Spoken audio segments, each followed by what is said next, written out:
right, let's talk about our other senses now, which work in different ways than either vision or hearing do, although there are some similarities. We're going to talk first about somatosensation, which are the physical sensations that we have in the skin, and then we'll talk about our vestibular senses, and then about smell and taste, and that'll cover it for us. Um, Now, as I said, somatosensation, these are all the sensations that we have reported from our body, from the skin and muscles and joints. This is all going to be processed like other sensory input here in the somatosensory cortex along the top of the head. And we have a variety of different sensors in our skin that you may not necessarily think of. You just think of your skin, of touch, right? Your sense of touch. Um, that is part of it, but it's actually a little bit more complex than you might think about. It feels different to get pinched than it does to have the wind blow across your skin, but those are both being activated. Those are both senses that are being activated in your skin. Feels different to get burnt than it does to be cold. Um, so we have to have different sensors for all of these things. And you can see the different sensors that we have here in our skin. Now, the free nerve endings, which are sort of that tree branching off to the left, which is just open nerve endings that are there close underneath the epidermis, those are the sensors that allow us to recognize pain and I believe heat as well, although don't quote me on this. I'm a little unclear on some of these, what they do, to be honest. So double check here in your textbook. I know that free nerve endings are pain sensors primarily, but they may have something to do with temperature as well. Um, then you have your hair follicle receptors, which wrap around the base of the hairs in your skin that allow you to sense movement and wind and that sort of thing. Then you've got some other ones here, the Meissner's corpuscle and the Ruffini's ending, the Pacinian corpuscle. Those have to do with like skin stretching and skin compression um, that allows us to recognize other sensations in the skin. Okay, so once again, double check whether or not it's the free nerve endings that recognize temperature. I believe it is, although it could be the Merkel's discs, which I did not talk about. So double check that because I can't quite remember there.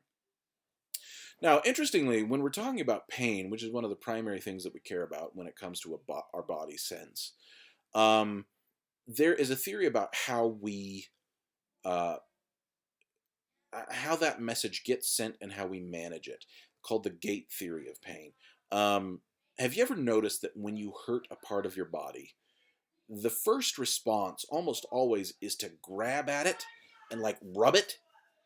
Why do we do that? That part of your body is hurt. Why are you touching it? You're going to make it more hurt. Well, it's an automatic response that is actually quite effective, as it turns out, because there is only a certain amount of bandwidth for our somatosensory system to send messages to the brain. Meaning there is a path that all of these messages are traveling on. And at a certain point, there are certain gateways, right? And imagine like a gateway along a path, like through somebody's front yard, right? You've got a gate that you have to open from the sidewalk, and the sidewalk leads you to the door. Now, that gate is only a certain amount wide, and so only maybe two people can walk through it at once. And if it's only part way open, right? Maybe it's stuck and it's only open like a foot. Well, then only one person can go through at a time, right? What the gate theory of pain says is that um, there are ways that we can increase or decrease the level of pain that we perceive by managing not only those gates but also the amount of messages that we're sending, right? So if I hit my funny bone in my elbow and then I start rubbing at it, why am I rubbing at it? Well, I am creating more skin sensation. I am creating that rubbing sensation, and pressure on the skin, and those messages are getting sent to the brain alongside the ow ow ow I hate that message, right? Because there's only a certain width of pathway that those messages can travel, sending more skin sensation messages by rubbing your arm crowds out some of the pain message that gets sent. And as it turns out, this actually works. Rubbing at a spot that hurts actually does decrease the amount of perceived pain that you have. Now, there's other things to that too. There are certain drugs that can actually partially or completely close the gate. So our endorphins, for instance, or morphine. I think I told you guys a story about when I got morphine one time. Um, that can just shut the gate entirely so that that message can't get sent. And so that's another way we can sort of shut down that pain signal.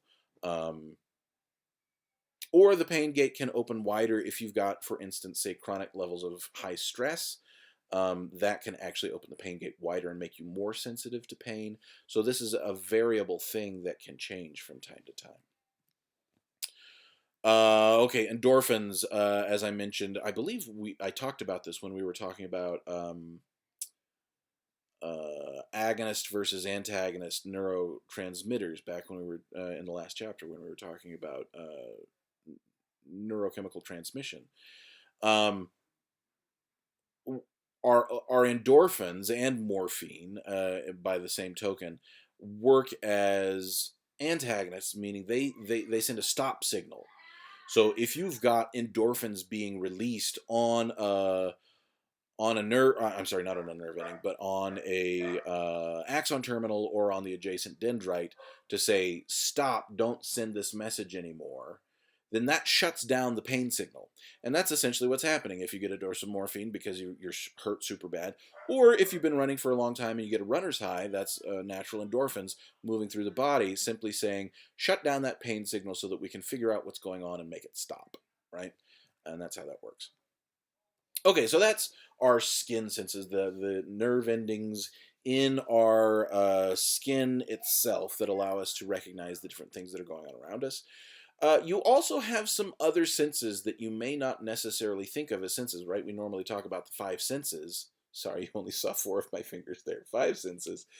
You actually have more than that, right? Because not only do you have a sense of touch, but you also have a sense of pain, and you also have a sense of temperature. You also have a sense of place, of position, right? You know where your body is in space in relationship to the world around you. Now, how do we know that? Well, there's a variety of signals that we use. One of the primary ones is the vestibular sense, which it relies on those semicircular canals that are right next to the cochlea that I was talking about when we were talking about hearing. Now, these semicircular canals are filled with fluid just like our inner ear is, and much like the inner ear, also have hair cells lining the interior of these semicircular loops. You can see the three loops are oriented differently in space that allow us to recognize movement in different directions, because that's what these hair cells are detecting with the movement of the fluid, is not hearing. There's no connection to the tympanic membrane here, but rather as we move, whether it's moving your head or moving your body, you get minute movements in your body that then cause movement in this fluid that triggers those hair cells to say, hey, I'm moving in a particular direction right now. This allows us to know when the car accelerates, or when you're running, or when you sit up in bed, and allows you to know sort of where you are in space, rotationally and in terms of position and acceleration. Now, this is not a perfect sense by any means. I don't know if any of you have ever had the experience of like sitting at a stoplight in your car and the cars on either side of you start to move at the same time while you're still stopped. It's super freaky because it actually suddenly feels like you are moving yourself, right? These two are moving forward, and your eye tricks you into thinking that you're moving backward. First time that happened to me, I just about wet my pants there in the student driver car that I was in. I was like, "What's happening right now?" I didn't hit the gas. I'm not in reverse. No, I wasn't. I wasn't moving at all. But we do use visual cues as well to understand our movement and our sense of space around us. And when those disagree with the vestibular sense inside our body, it can really freak you out and really confuse you. I actually had a good friend of mine when I was on a mission for the LDS Church down in Brazil.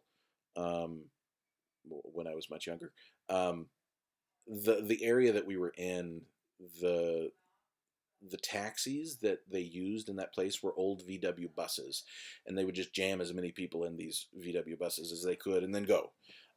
But unsafe numbers of people would get into these what they called combis, and for one of my missionary friends, the door flew open as they were flying down the freeway, and he fell out and hit his head on the pavement when they were going, I don't know, 40 or 50 miles an hour. That was bad for him. And what it did was it knocked loose the hair cells in his semicircular canals so that they were free floating in that fluid rather than being attached to the wall, but they were still attached to the nerve endings. And so he would get these cells moving in the internal fluid that were triggering to say, "Hey, you're moving right now," even though he wasn't actually moving because the hair cells were in the wrong place. And so for I don't know, 3 months, 6 months or so, I felt super sorry for the guy because he'd just be standing there normally and then suddenly groan and fall over and start vomiting, um, because his body was sending very confused signals as to what his movement was and where he was in space. And they couldn't do anything about it. They just had to wait for him to heal. He did eventually, right? Those hair cells did reattach themselves um, to the internal walls, but he had a very bad 6 months there because of the improper function of his vestibular sense. Right? He couldn't tell where he was. His body would say that he was running, or that he was sitting down, or that he was spinning, when in fact he was standing still, and it was really, really confusing to him and caused him a lot of problems. Okay, let's talk about smell. Smell's an interesting one. For both smell and taste, you have unique sensory cells that are different from most of our other neurons in that they get replaced every 6 weeks or so. Right, the neurons in your nose are like, screw this, I'm done after about 6 weeks, and they die off and get replaced. Whereas most of our neurons last for a very long time, and it's very difficult to replace our neurons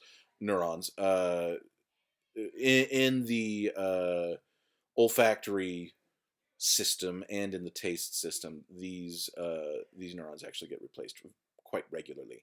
Now, this is, rather than being a mechanical sense like our somatosensory energy is, or dealing with electromagnetic energy like our vision does. This is a chemical sense. And here's what happens. When you smell something, what's happening is you are inhaling minute particles of that substance. And those particles have chemical components to them that will attach to the mucus inside your nose, inside your nasal cavity. Mucus, we've all got it, and it turns out it's actually very important because those chemicals then dissolve into the mucus, and inside that mucus, like actually sitting in the mucus, are the nerve endings for our olfactory neurons, right? And those chemicals that are little bits of whatever it is that you have smelled then act like neurotransmitters. They lock onto receptor sites on particular nerve endings. They're in your nose or in your nasal cavity. And then that causes that neuron to fire. Those neurons then group together into what we call olfactory bulbs, and then that gets sent on directly to the olfactory nerve, right? So it's the dissolving of chemicals into the mucus that then interact with the nerve endings of your olfactory neurons, like neurotransmitters, that sends that signal. Um, my older brother, when we were young, had what he called the poo particulate theory, which said that when you smelled something unpleasant like poo, you were actually getting little bits of poo in your nose. And I am sorry to report that he was actually right about that. So, yeah, it's a disgusting world and we just live in it. I'm sorry. So there you go. You can see the pathway there from the olfactory nerve to the olfactory bulb to the frontal lobe. You can see, unlike most of our other senses, this does not pass through the thalamus, and instead goes directly to where it's processed in the frontal lobe. This allows, much like in a different way than I was talking about with sound, but in the same sense, smells can evoke memories and emotions in a more direct way that a lot of our other senses can't. Like there is a particular peanut buttery smell that is connected for me with the specific memory of the brother that's just older than me making peanut butter balls when he was like 8 and I was like 6. It's a very clear memory, and there's a very specific smell associated with it. Um, and that is the pathway there you can see is much shorter than with most of our senses, and that seems to explain why it works that way. Okay, our taste bud works, our taste sense works similarly to our olfactory sense, in that, once again, we're dealing with chemicals that are dissolved into, in this case, your saliva, rather than the mucus up in your nasal cavities. But as you're eating things, um, bits of whatever you're eating dissolve into the saliva on your tongue, and then the chemical components of that food then can attach to nerve endings that stick up into the saliva on your tongue, and those chemicals will act like neurotransmitters and lock onto receptor sites that cause that neuron to fire, and our neurons in our tongue are grouped together in groups that we call taste buds. And those taste buds, there can be as many as 150 of them grouped into little bumps on your tongue that we call papillae. So when you talk about your taste buds and you look at those little bumps on your tongue, you're actually talking about the papillae. But there are a lot of taste buds in that one particular place. And we've got a variety of different sensors for different kinds of tastes. There's 5 different ones. There's sweet, salty, bitter, um, shoot. Sweet, salty, bitter. I forget the 4th one. And then the 5th one is umami, which we don't actually have an English word for. That's a Japanese word. It just means savory or meaty. So the taste of something being meaty, that's umami, and we have a taste sense for that. You can see the pathway there on this slide for how our senses uh, move through the brain, how that gets relayed. Once again, this goes from the medulla to the thalamus to the parietal lobe, where that then gets processed in the somatosensory cortex. And I think, okay, there's let's talk a little bit about this. I usually don't spend much time talking about this section, but I would like to talk at least about the basics. Now, we talked about our different senses and sort of the mechanics of how those sensory systems work. But there are different levels of processing that we need to pay attention to in our brain, right? We sort of just glossed over the fact that the signal then gets sent to a particular part of the brain, processed, and then we know that something happened, right? Well, how does that processing work? Um, there are, I mean, a big part of cognitive psychology and in psychophysics, which is what this all is dedicated to understanding how we process the information that comes into our brain. Now, if you look at the figure that you've got here, you've obviously got an A, B, C, and then a 12, 13, 14. But if you look at that middle figure, it's the same on both top and bottom. So how do you know whether you're looking at a B or at a 13? Well, the obvious answer is you look at the context, right? You look at the symbols that are around it to know what the context is, so you can know how to um, assign meaning to that particular symbol. Well, what this allows us to, if you look at that process of contextual understanding, that reveals to us two different kinds of building understanding out of the information that gets processed. And this holds true whether you're talking about visual information, that's how it usually gets studied, or auditory information, or anything else for that matter. You've got top-down processing and bottom-up processing. Now, with top-down processing, what you are doing is using existing knowledge structures that you already possess to assign meaning to something that is something new that you are seeing, right? So that's you are engaging in top-down processing when you decide whether this is a B or a 13, because you are using your pre-existing knowledge of number symbols and letter symbols to assign a meaning to that ambiguous symbol there in the middle, right?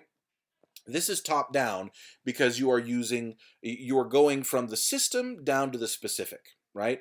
This fits in this system, and therefore this specific instance belongs to that larger system. You're going from the top down.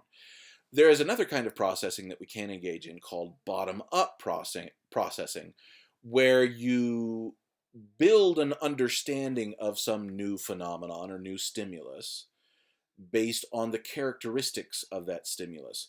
So I am looking at a new animal that I have never seen before. Well, actually, let's not even go that far. I am looking at a new thing that moves that I have never seen before. Well, I know that as I'm looking at that thing has four legs, and it has hooves, and it has fur, and it has sort of a long face, and big ears. Okay, well, I don't know what it is yet, but as I build understanding, I can then start to try to categorize that. Because really, that's what we are doing when we see things in the world around us. We categorize everything, right? We want to know where it belongs, what that belongs to, so that we can know how to respond to it. Is this new thing that I'm looking at some predator, or is it prey? I'm going to have two very different responses based on that categorization, and so I need to know what category it belongs to.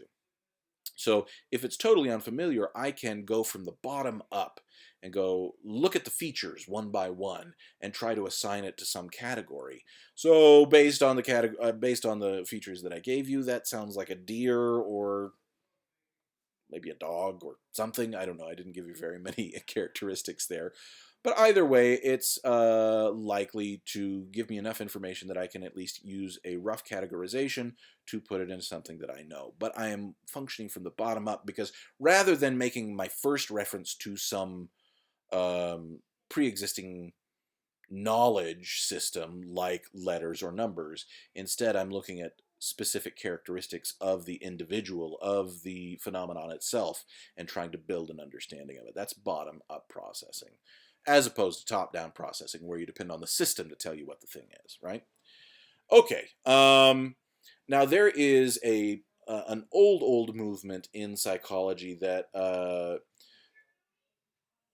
was first came about as a response to structuralism in the early days of psychology in the late 1800s. There was a movement called structuralism, which said we need to understand human experience and the world around us by breaking down those experiences into their component parts, and understanding each part, and then we understand the experience. What Gestalt psychology said in response to structuralism was, no. When you break something down into its component parts, you are going to miss something. Um, a good statement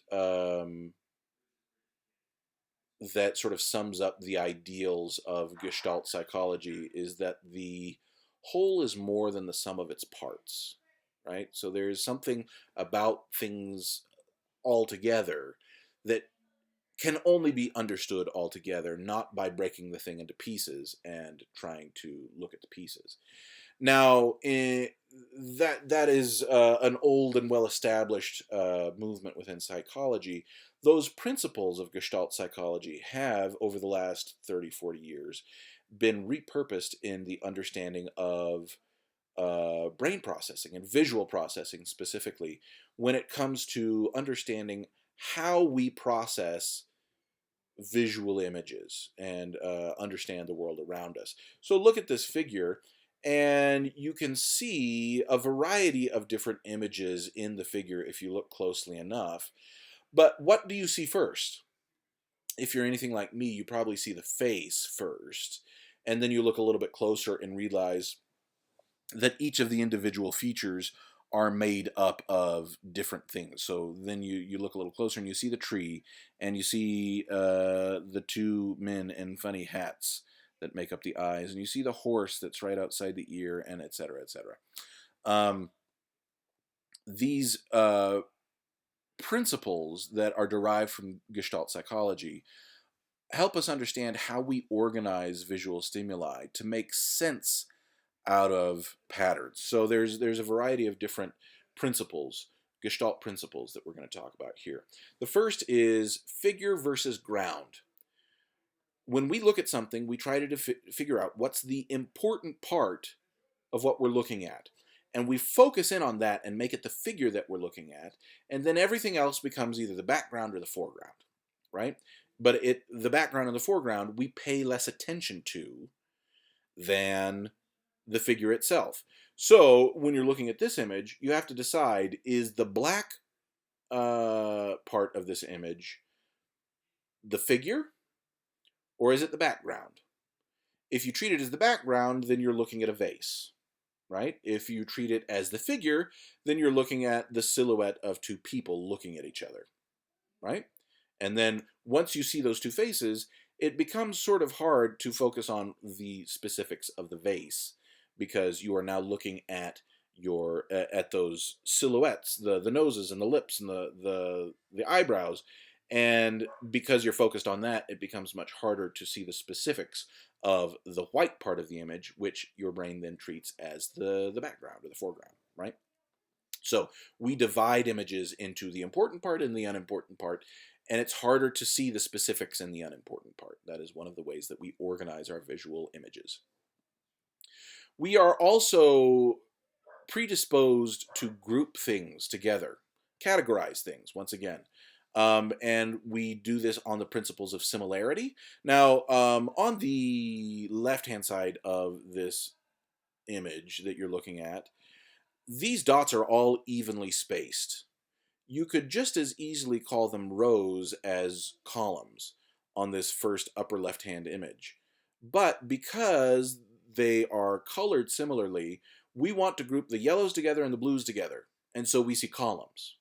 The one underneath that, we see rows because the blues and yellows are situated differently, right? Our brain automatically wants to group things together based on their similarity. Our brain also wants to group things together based on how close they are together in comparison to others. So look at the images here on the right. Now on the top image, these dots are a little closer together vertically than they are horizontally. That makes us see these dots in columns rather than rows or rather than a grid, right? Because they're a little bit closer together vertically, and so that makes us see a line going from top to bottom. Likewise, on the bottom image, they're a little bit closer together horizontally than they are vertically, and so we see rows. Our brain groups things based on them being close together, right? We also have a visual tendency towards both continuity and simplicity. So when you look at this image, your brain wants this to be one single piece of rope that is sort of bound in on itself and tied together. If you follow the lines, you'll see these are actually two interlocking pieces of rope, if you want to call it that, not one single one, right? If you trace it through, you'll see that's actually two separate pieces of material. But our brain wants to understand it as one because that's the simpler option. And because it looks continuous when you just sort of look at the whole thing, it looks like there's continuity. And once again, looking at this figure, why should we assume that these are anything other than segments, right? They are actually separate. You can't see, there is no reason to assume that the line continues behind the other line that goes in front. That could very well be two separate pieces of whatever this is. But our brain wants it to be continuous because it makes it make more sense. When things are aligned with each other, even if you can't see the connection, then you think they're connected because your brain wants to think that, right? That's the principle of continuity. And then similar to that is the principle of closure, which, once again, when things are aligned with each other, it allows us to view them as grouped together. So on the left here, you've got, there actually is no star in this image, even though that's what you're seeing. What you've got is several Pac-Mans looking at each other and then a few little triangles. But because of the way that they are grouped, the negative space looks like, the light blue space in the middle looks like a star, right? Because your brain is drawing invisible lines for yourself because the openings in Pac-Man's mouth are aligned perfectly with the angles of those little triangles there in the middle, and so it makes it look like a star.